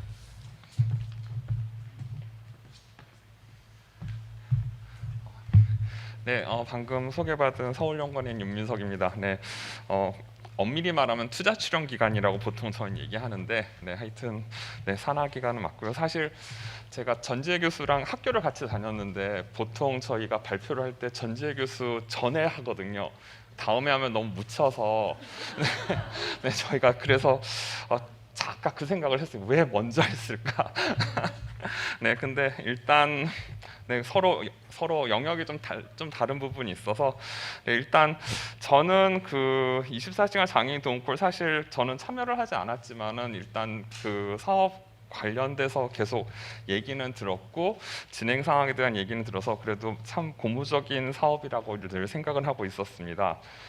특히 이제 기존의 어떤 틀을 많이 깼고 사실은 이제 서울시나 공공기관에서 받아들이기에는 약간 한계가 있는 부분들을 많이 극복한 사업입니다. 그러니까 예를 들면 정부 쪽에서 어떤 예산을 투입해서 사업을 구성할 때는 제일 먼저 이제 대상 인구와 그 대상 인구 중에서 필요한 인구 대상 집단을 도출해 난 다음에 거기를 어떤 서비스를 어떤 방식으로 누가 도와줄지를 상당히 좀 세밀하게 고민을 하는데 그 가장 큰 이유가 뭐냐면은 예산 부서를 설득하려면 그 자료가 다 필요한 겁니다. 그러니까 저희가 사회복지 현장에서는 늘 저희가 저 학교 다닐 때도 그랬거든요. 그러니까 인력을 키우고 예산을 늘려고 제도를 정비해야 된다. 그런데 문제는 그거를 연구원에서 보니까 그게 제일 어려운 부분이었던 거예요.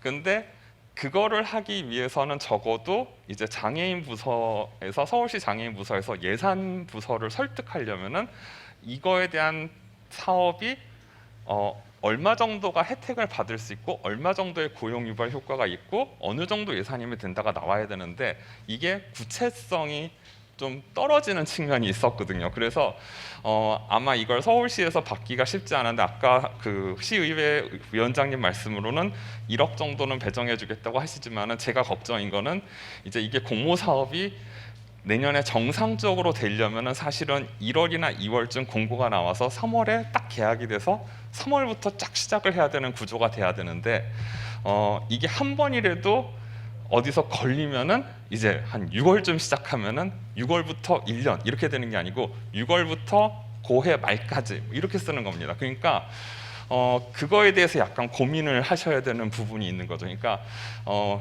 서울시를 압박하기 위해서는 이게 1월 1일에 시작할 수 있도록까지는 기대를 하긴 어려운 게 일단 12월이 됐으니까. 근데 적어도 2월, 3월에 시작하기 위해서는 1월에 공고가 나게 해달라라고 강력하게 얘기를 해야 되는 그런 부분은 있는 겁니다. 그래서 사실은 그런 측면에서 봤을 때는 그래도 여론이라든지 언론의 어떤 그런 노출 빈도 같은 거는 많이 낮았기 때문에 저는 그거는 괜찮다고 생각을 하고 그리고 연구자 입장에서 봤을 때는 이 사업이 사실은 개인적으로는 동대문 장애인복지관 혼자 운영했기 때문에 사실은 확산에 좀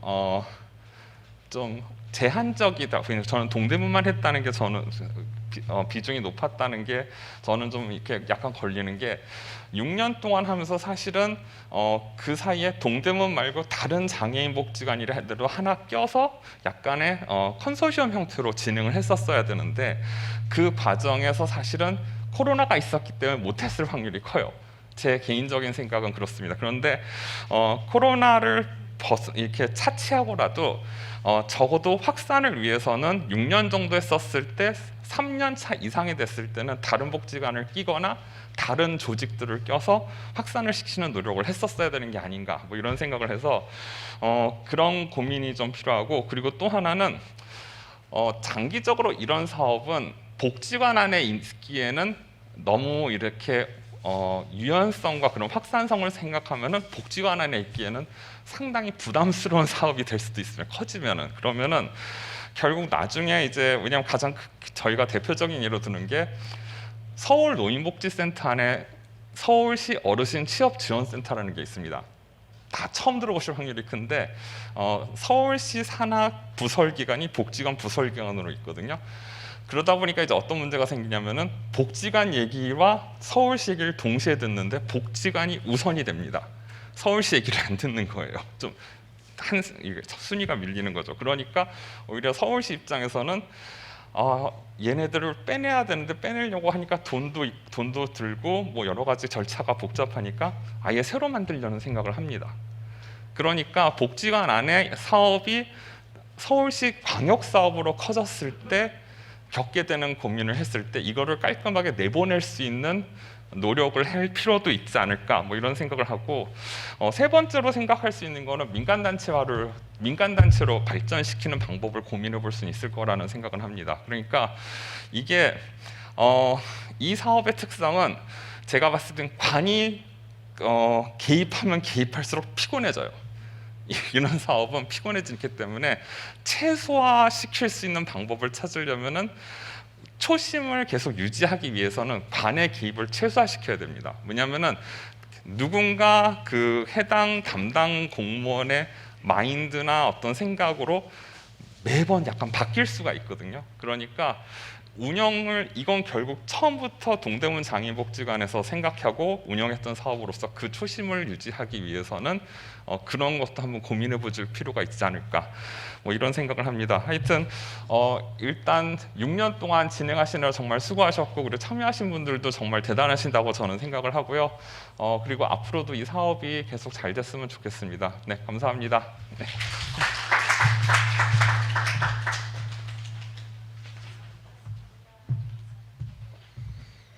네, 좋은 말씀 너무 감사드립니다. 마지막으로 서울시 장애인 부모연대 동대문 지회 신정선 회장님께서 발표해 주시겠습니다. 신정선 회장님은 24시간 동콜 요원으로도 함께 활동해 주셨습니다. 6년간 함께 활동하신 분으로 또 동대문 장애인 부모의 대표로 발제해 주시겠습니다. 네.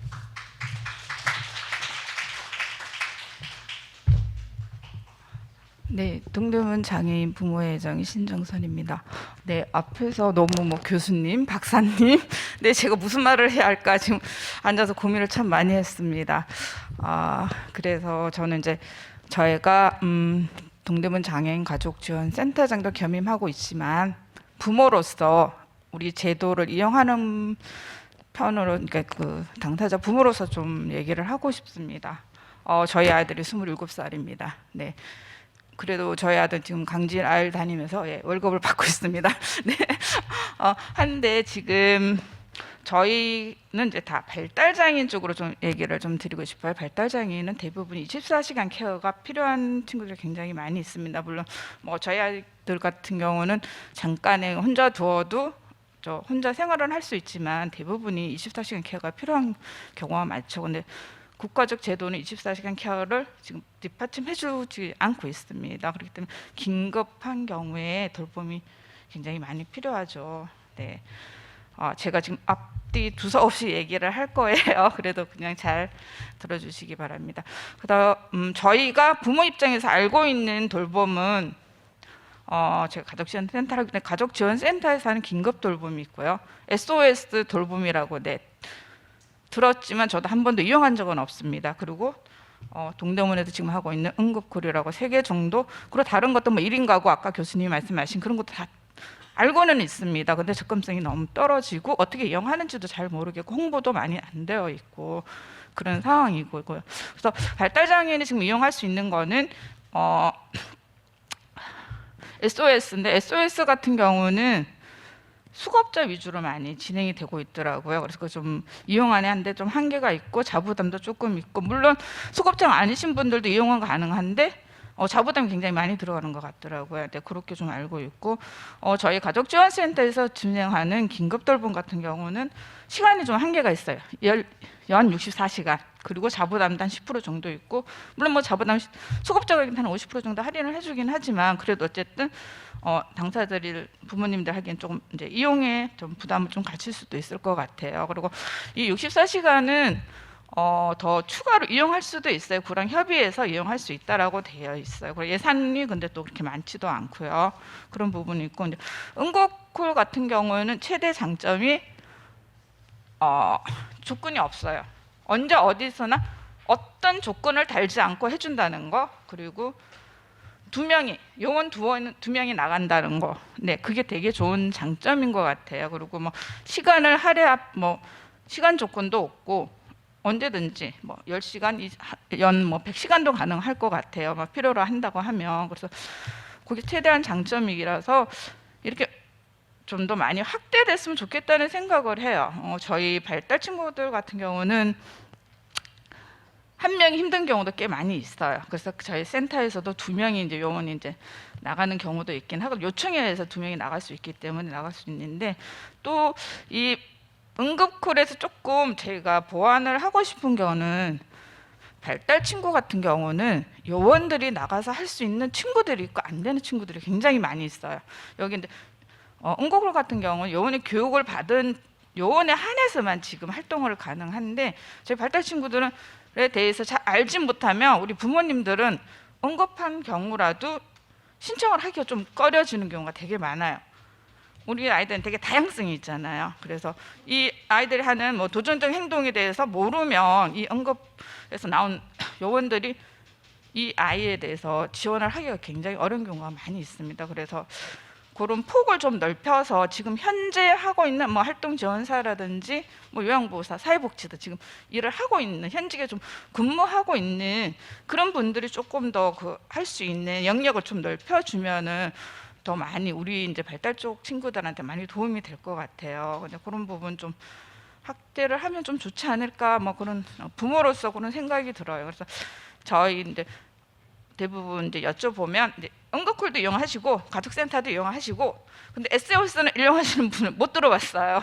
그래서 제도가 있음에도 많이 이용 못 하시는 분들도 있고, 응급콜이나 뭐 저희 가족지원센터 돌봄이나 몰라서 못 하시는 분들도 있고, 이제 홍보적인 부분이 있어서 그런 부분도 있는데, 저의 바람은 SOS도 좋고 저희 가족지원 긴급돌봄도 좋고 응급콜도 되게 좋아요. 근데 이거를 너무 따로따로 해요. 저 이용자 입장에서는 여기가 좋으면 여기를 한번 해야 되고, 여기 좋은 조건이면 여기다 해야 되고, 여기 조건이 여기다 해야 되고, 지금 그런 입장이거든요. 그러니까 저희 부모에 대한 입장에서는 이걸 하나 통합할 수 있는 거를 뭐 국가든 복지관이든 뭐 서울시든 계시면 좋았을 텐데, 좀 통합을 해서 좋은 면을 좀 간추려서 좋은 것만 뽑아서 아니면 좀 편리할 수 있는 부분으로 해서 좀 했으면 좋겠다는 생각이 드는데 좀 그게 우리나라 되게 잘 안 되더라고요. 통합을 한다는 자체가. 저희 나라 제도가 보면은 대부분 다 뿔뿔이 제도가 되게 많이 있어요. 근데 이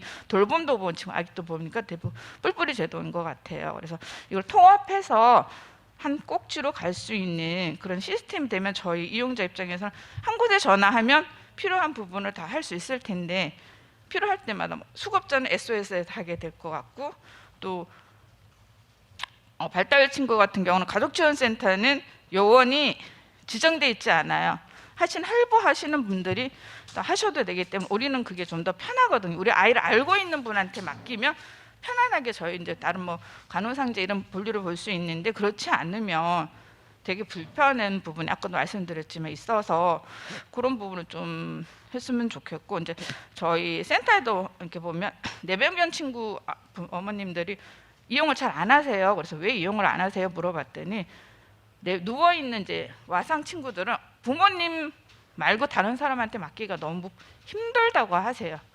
얘에 대해서 어떻게 해야 되는가 다 설명을 해야 되는 부분이 있고, 뭐 석션도 해야 되고, 뭐 식사 보조 이런 것도 되게 힘든 부분이 있다 하더라고요. 근데 그런 부분도 조금 좀 생각하셔서 그분들도 도움 줄 수 있는 거를 같이 한번 논의해서 한 꼭지로 갈 수 있는 그런 걸 했으면 좋겠다는 생각이 듭니다. 네, 그리고 원고콜 진짜 6년 동안 하셨는데 요원들 진짜 고생 많으셨고요. 저는 한두 번 정도 요원 활동을 했었습니다. 활동도 했었고 뭐 했는데 너무 고생 많으셨고, 네, 복지관 뭐 관장님이야 직원 여러분 진짜 고생 많으셨습니다. 이게 앞으로 계속 많이 잘 진행이 되었으면 좋겠습니다. 네, 감사합니다.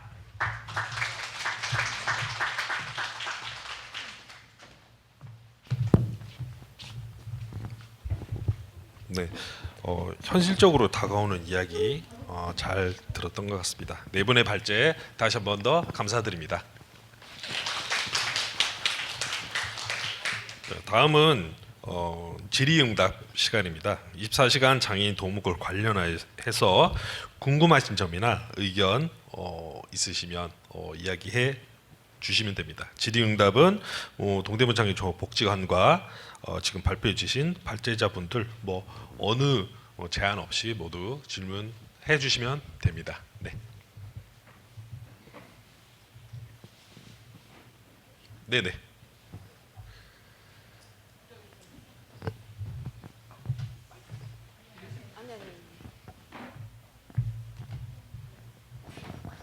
네.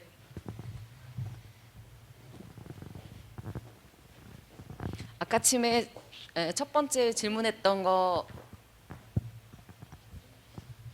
손말 이음센터 사용한 사례를 보면은 24시간 중에 청각장애인 중에서 그 병원에 가고 싶다고 했을 때 수화 통역이랑 이런 게 가능한지 궁금하다고 하십니다.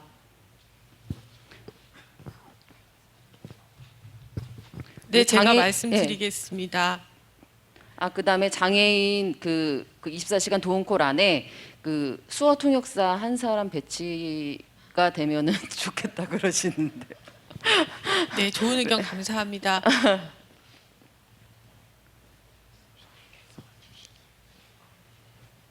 농인분들은 그 농인 부부 혼자 사시는 노인분들이 되게 많으시는데 갑자기 응급 상황에 오면은 수어 통역이 손말이음 센터는 제한이 있고 또 피땀도 어렵기 때문에 수어 통역사가 배치되면 좋겠다고 하시고 어떻게 대처하실 건지 또 물어보시는데요. 네, 좋은 의견 감사합니다. 일단 지금까지 이용하셨을 때는 저희가 이 사업을 모두 다 커버했다고 말씀드리고 싶지는 않습니다. 자살을 하고 싶다고 하신 분은 자살예방센터에 연결해드렸고요. 성폭력, 가폭력이 있었을 경우에는 경찰이 동대문 경찰서에서 저희 카톡을 모니터링 하시면서 사후에 연락하셨고요. 그리고 수어통역센터에서 연락이 오셨을 때는 저희는 수어통역센터에 문의드리겠습니다. 저희가 연계하고 있는 기관이 굉장히 많고 그 기관들에게 연계해서 함께 하도록 노력하고 있고요. 저희가 할 수 없는 한계에 대해서는 할 수 없다고 말씀드렸습니다. 네, 교수님. 네, 수어 통역사가 한 명 이 사업에 배치가 되면 너무 좋죠. 근데 뭐 매일 상시적으로 그 수어를 쓰시는 분이 콜을 하시는 게 아니고 이 사업의 특징이 융통성이라고 했잖아요. 그 상황에 대한 고려. 이게 특징인데 그 수어를 쓰시는 분들이 뭐 매일 콜이 오는 게 아니기 때문에 한 명을 이 사업 내에 통역사를 배치하는 것은 적절하지는 않다고 생각을 합니다. 다만 그 수어가 필요하신, 그러니까 통역이 꼭 필요하신 분에게 콜이 왔을 때는 다양한 방식의 소통 방식이 있잖아요. 청각장애인도 수어만 쓰는 게 아니기 때문에 다양한 방식의 소통을 고려해서 절대 배제되지 않도록 그분들이 그러한 노력을 기울여 주시면 좋을 것 같고요. 인력 한 명을 통역사를 이 사업에 배치하기에는 사업 예산이 너무 적다고 생각을 합니다. 적어도 1년 한 사람을 고용을 해서 인건비를 늘려면 사업 예산이 수어 통역사 들으려면 한 20억 이상은 있어야 그때 이제 연봉 평균 연봉 얼마 해서 이렇게 한 명 배치를 할 텐데 우리 전체 1년 사업비가 막 20억씩 되는 게 아니기 때문에 적절하진 않다고 생각합니다. 네, 얘기 잘 들으셨는데 혹시 막 야간에 저희 수어통역센터는 6시까지만 하는데 야간에 혹시 급하게 통역이 필요할 그런 상황에는 어떻게 연계를 해주시는지.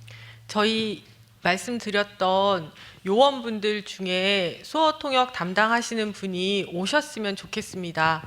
저희가 활동비를 드렸을 때 활동한 시간만큼 드리고 있는 것처럼 저희 24시간 도움콜 위기 대응 전문 요원 속에 수어 통역 하시는 분들이 더 많이 들어오셔서 함께 활동해 주시기를 부탁드립니다.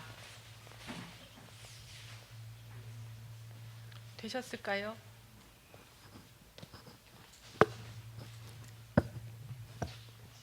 네, 정경철 센터장님 질문해 주셔서. 네, 성과병을 너무 잘 들었는데요. 저 궁금한 게 있는데요. 제가 그러면 내년에 사업을 계속 되는 건지가 가장 궁금하고요. 만약에 이게 서비스가 중단되면 어떻게 해야 되나라는 고민은 있어요. 혹시 계속된다면 너무 감사드리고 중단되면 저희는 대안을 어떻게 찾아야 될까요? 네, 좋은 질문 감사합니다. 저희 관장님께서 대답해 주시겠습니다.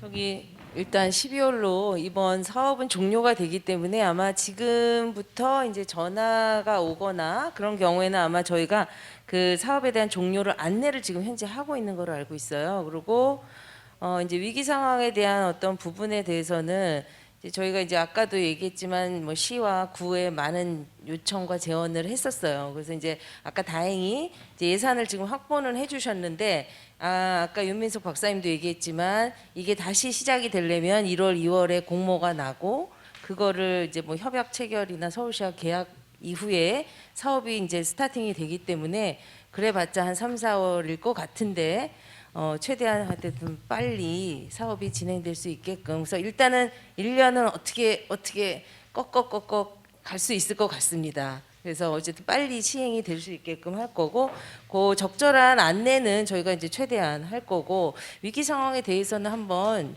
그 다각적으로 다시 한번 연구를 해봐야 될 것 같습니다. 네.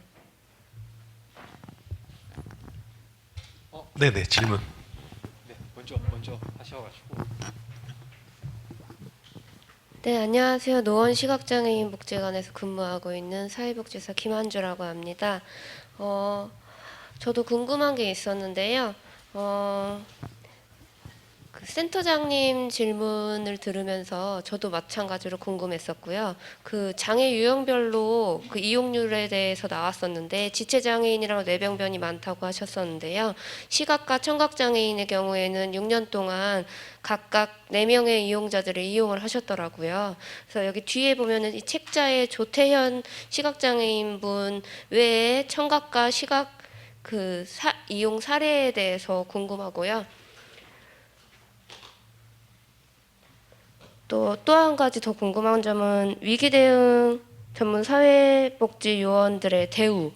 저는 현장에 있는 사람이기 때문에 이용자들에게 좋은 서비스가 나가려면 또 저희 근무하는 종사자들의 복지 또한 중요하다고 생각하거든요. 그래서 이분들의 안전과 활동 보수는 어떻게 됐었는지 좀 궁금합니다. 네네. 이 질문에 대한 답변은 네 동대문 장애인 종합복지관 대표미인 박윤진 국장님이 답해 주시겠습니다.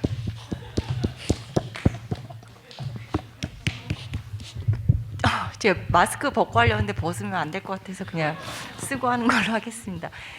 네, 저희는 6년 동안 하면서 사실은 시각, 청각 장애인분들이 많이 이용하지는 않으셨어요. 근데 이용하시더라도 그때그때 잘 대처를 했기 때문에 지금까지 왔고 또 아까 말씀하신 청각 장애인에 대해서는 저희 아까 핸드폰 이렇게 들면서 인사했던 담당 선생님이 수어 교육을 계속 받았습니다. 그 수어 통역센터에서 한 몇 달 동안 네, 교육한 적이 있는데 거기에 참여하면서 교육을 받으면서 저희도 조금씩 노력했던 걸로 저는 알고 있고요.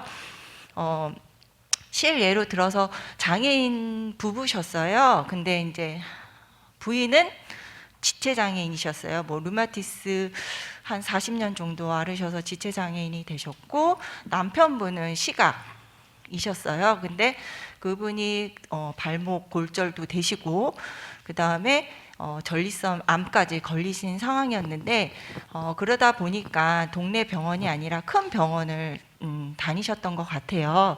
근데 뭐 얘기 들으셨거나 아니면 큰 병원을 아시겠지만 진료를 받고 처방전을 받고 그 병원에서 약은 조제해주지 않잖아요. 그래서 항상 처방전을 듣고 그 근처에 있는 병원을 가게 되는데 사실 그분들은 그렇다고 해서 장애인 콜택시를 불렀을 때 그분들이 그 약국에 차를 세워놓고 뭐 약을 탈 동안 기다리거나 그러질 않았기 때문에 거의 약은 타신 적이 없으셨대요.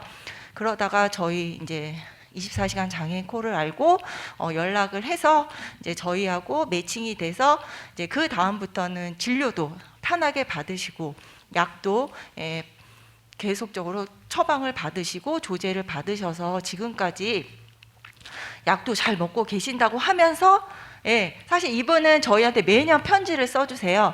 한 번은 구청장님한테 쓰셨어요. 너무 고맙다. 나 약 잘 먹고 있다 덕분에. 그러시면서 거기에 뭐라고 쓰셨냐면 장애인 도움콜로에 전화 좀 해라. 거기에 전화를 해서 정말 감사하게 생각하는 이용자가 있다. 이거를 꼭 구청장님이 전해달라. 이런 편지도 한 번 쓰셨고 한 번은 삼성하고 이제 나눔과 꿈에 대한 또 감사 인사도 저희한테 편지를 써서 주신 적이 있고요. 또 한 건은 어머님이 계셨는데 그 어머님은 이제 결혼하시고 이혼을 한 지 25년이 되셨어요. 근데 아들이 시각장애인이시고 뇌병변 장애도 있고 지체도 있고 기질성 행동 장애도 같이 중복이 된 상황이었어요. 근데 이 어머님이 그 아들을 키우면서 시각장애인이고 그런 아들을 키우면서 같이 태어났을 때 같이 기뻐해주고 또 키우면서 같이 웃고 같이 슬퍼해줬던 친정 어머님이 처음에 치매로 시작이 돼서 나중에는 뇌출혈로 이제 크게 이제 병원에 가게 되셨는데 그 어머니께서 그 병원에 계시면서 문병을 가게 되잖아요. 그랬을 때 이 아들의 그런 과잉 행동 때문에 어머님이 같이 병원을 갈 수 없는 상황이라 아들을 차 안에 가둬놓고 가셨대요. 그래서 잠깐 가둬놓고 문 다 잠가놓고 병원에 뛰어가서 친정 어머니를 한 5분, 길게는 5분 정도만 보고 오셨는데 그것도 생활을 몇 번 보다 보니 또 24시간 장애인 도움콜을 알게 됐고 저희한테 전화를 주셨어요. 그래서 저희가 그것도 매칭이 돼서 어머님이 친정 어머님을 이제 문병할 동안 저희가 그 아들을 돌봄을 해줬고 그래서 어머님이 마음 편히 하셨다고 하셨고요. 또 그러면서 사실 그 어머님이 이제 돌아가실 때가 된 거였어요. 그래서 그 어머님에 대한 뭐 장례나 임종도 지켜보게 됐다라고 하시면서 그분도 같이 저희한테 편지를 보내주셨던 기억이 있습니다. 네. 또 질문 있으실까요?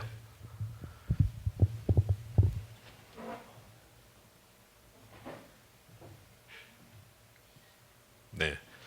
더 없으시면 기타 뭐 질의응답은 저희 성과 보고서 자료집에 모두 담겨 있다고 생각이 됩니다. 그럼 이제 질의응답 순서를 마무리하고요.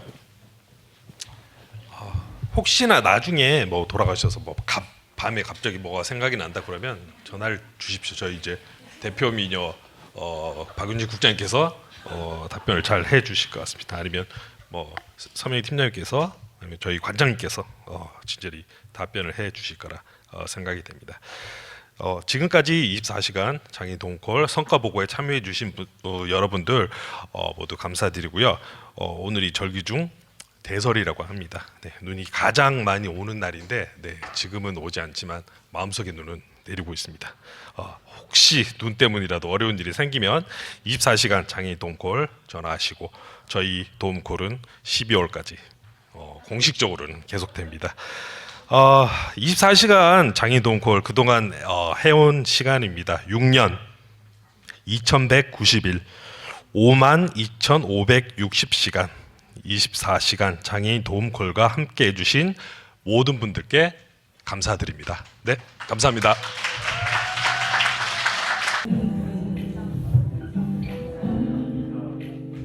자, 앞에 보고 파이팅 한번 할까요? 자, 오른손 파이팅! 자, 이번에 하트, 손하트, 자, 손하트.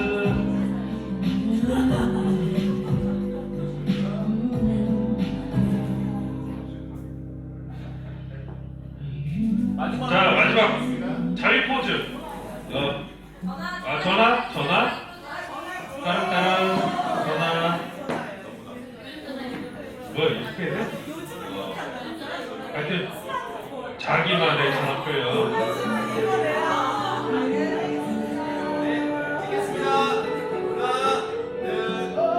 둘,